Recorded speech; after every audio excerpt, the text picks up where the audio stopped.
Dan dokter merupakan orang yang terlibat secara langsung dalam mendembani isu liberal di Indonesia. Dan kita boleh tengok bahawa banyak kerja-kerja yang dihasilkan oleh doktor. Jadi sepanjang pengkajian doktor dalam isu ini, bagaimanakah doktor melihat senario penularan ideologi liberalisme di negara-negara Islam sekarang, terutama di Nusantara? Silakan doktor.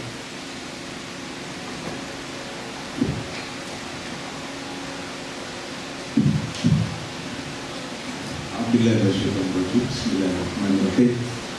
Alhamdulillahirabbil alamin wassalatu wassalamu ala asyrofil anbiya'i wal mursalin wa ala alihi wasahbihi ajma'in. Amma ba'd.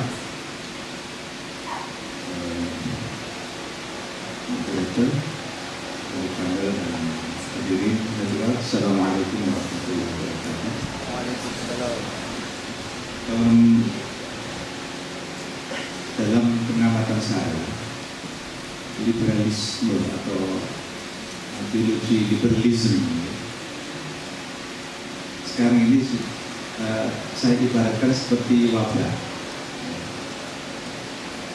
di mana hampir tak satu pun penduduk di muka bumi ini yang boleh lari daripada wabah dengan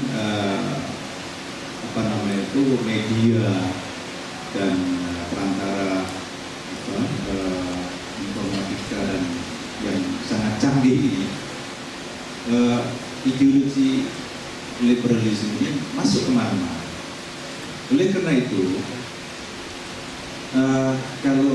makanya saya lebih senang ibaratkannya sebagai wabah agar kita membentengi diri. Untuk lari atau menghindar dari wabah itu nampaknya ada ruang untuk menghindar. Jadi yang paling tepat adalah membentengi diri, memperkasa antibodi kita. Kalau dalam istilah medical ya, ada vaccination, ada immunization dan sebagainya. Itu saya rasa itu yang penting dilakukan sekarang. Jadi kita mesti membuat imunisasi, ya. Perlu ada vaksin-vaksin tertentu yang mesti kita masukkan kepada akal pikiran kita. Sehingga apabila kemudian wabah ini atau penyakit ini masuk ke kita, bodi kita sudah mampu untuk menolak. Ini yang penting untuk dilakukan. Jadi oleh karena dia wabah, jadi sudah masuk kemana-mana. Tak terkecuali saya tengok di Malaysia ini sudah cukup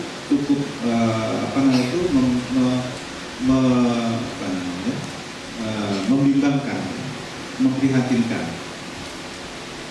Kalau di Indonesia, memang saya bercakap Indonesia bukan karena saya memang asal dari Indonesia, tapi memang karena Indonesia itu dipandang sebagai negara Muslim yang berpenduduk Muslim terbesar di dunia. Jadi di Indonesia sekarang ini lembaga-lembaga pendidikan Islam, ya, institusi pendidikan tinggi, ya, yang awam maupun yang swasta, semuanya sudah dikuasai oleh liberal. Nah ini mungkin sebagai satu gambaran, ya, saya bacakan statement daripada former rektor daripada Universiti Islam Negeri Syarif Hidayatullah, yang merupakan Universiti Islam Negeri yang paling besar di Indonesia ini.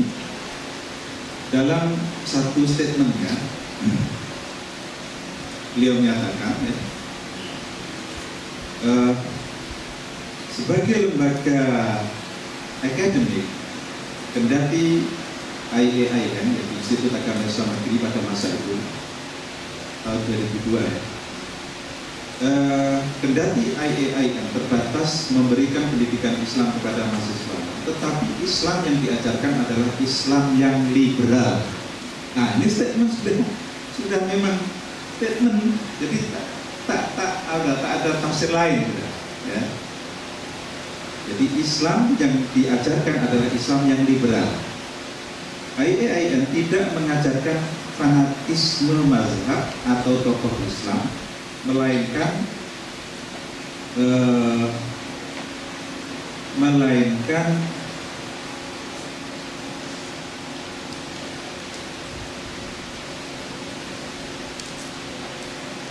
mengkaji semua mazhab dan tokoh Islam tersebut dengan kerangka, perspektif, dan metodologi modern.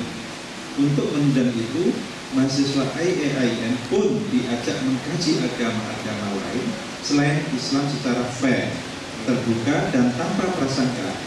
Ilmu perbandingan agama menjadi mata kuliah pokok mahasiswa IAIN. Jika di pesantren mereka memahami dikotomi ilmu, yaitu ilmu Islam dan ilmu umum, maka di IAIN mereka disadarkan bahwa hal itu tidak ada.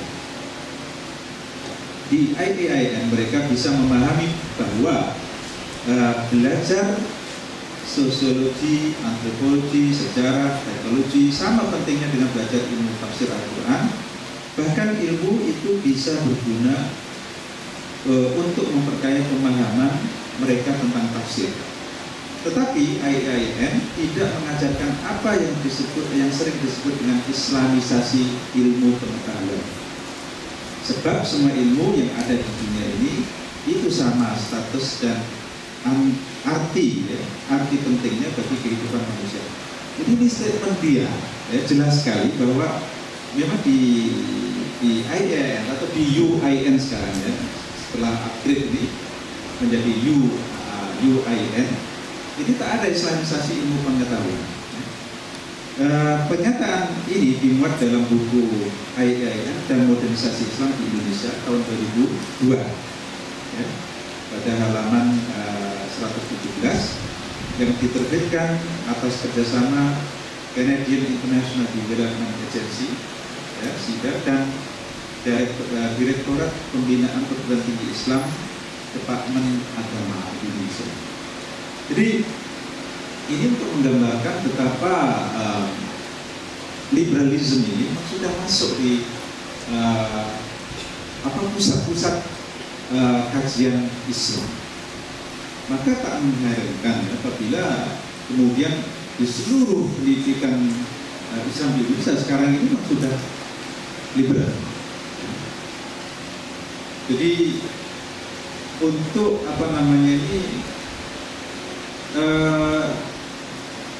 sebetulnya penyebaran liberal Islam ini menjadi semakin intens apabila pada tahun 2001 dan September 9/11 yang dikenal dengan 9/11 itu, kemudian memang negara-negara Barat yang kemudian diketuai oleh Amerika Syarikat memang sedang melancarkan apa yang mereka sendiri sebut sebagai war on terrorism.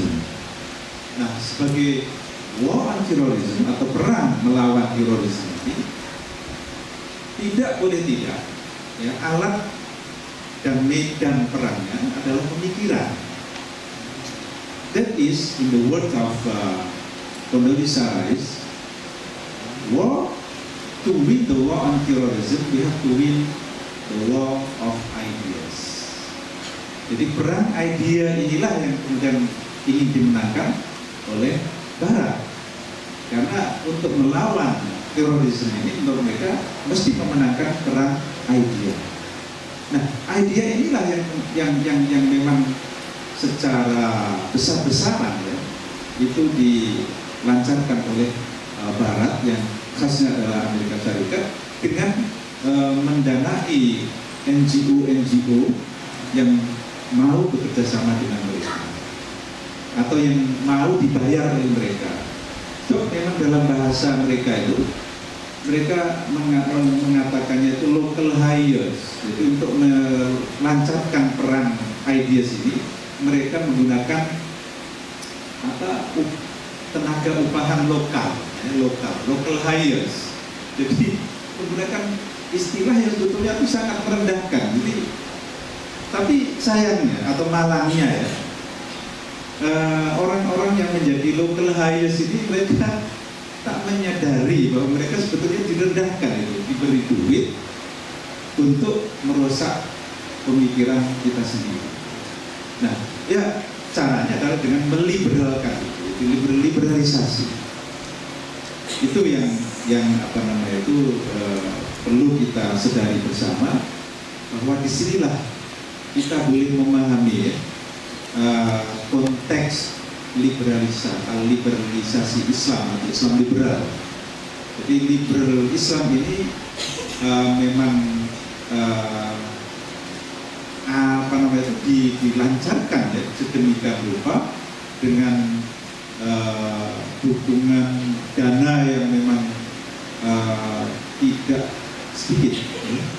Bahkan dalam report yang dibuat oleh David Kaplan ya, terbitkan di usnews.com bulan Maret 2005 itu ya, dengan title Hearts, Minds, and Dollars. Itu dia menyatakan dalam debat itu bahwa tidak ada negara yang mendapat dana dan perhatian yang demikian besar yang melebihi Indonesia. Jadi tumpuan daripada war of ideas ini atau liberalisasi ini memang di Indonesia. Jadi ini karena memang Indonesia dipilih karena memang Indonesia adalah merupakan negara yang berpenduduk Muslim yang terbesar di dunia. Saya rasa itu yang perlu saya jawab.